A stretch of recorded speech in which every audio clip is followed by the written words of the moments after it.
बाबा, हजुर मेरो अभिमान हो। बाबा, हजुरले दिएका मार्गदर्शन, संस्कार अनि ज्ञान मेरो जिन्दगीको धरोहर हो। भगवानसँग खै के माग्नु, हजुरको छोरी हुन पाउनु नै मेरो जिन्दगीको सबैभन्दा ठुलो उपहार हो। बाबा, हजुरका हरेक शब्दहरू मेरो लागि प्रेरणा हुन्छ। हजुरका दुःखका कथाहरू मेरो लागि हिम्मत भन्न पुग्छ। हजुरका सङ्घर्षले मलाई केही गर्नुपर्छ है भन्ने अठोट दिने गर्छ।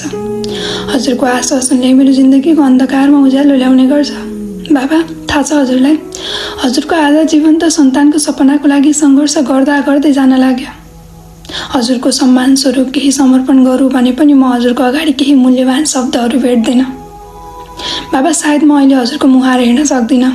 धैर्य गरेर केही भएर देखाउनेछु, केही गरेर देखाउनेछु अनि त्यही दिन हेर्नेछु खुसीका आँसुले भरिएको त्यो मुहार।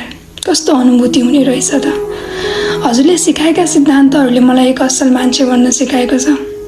म आज जे छु, जे गर्दैछु, जहाँ छु त्यो सबै हजुरको त्यागले गर्दा हो, त्यो सबै हजुरले गर्दा हो। बाबा, म हजुर बिना केही पनि छैन, केही पनि होइन।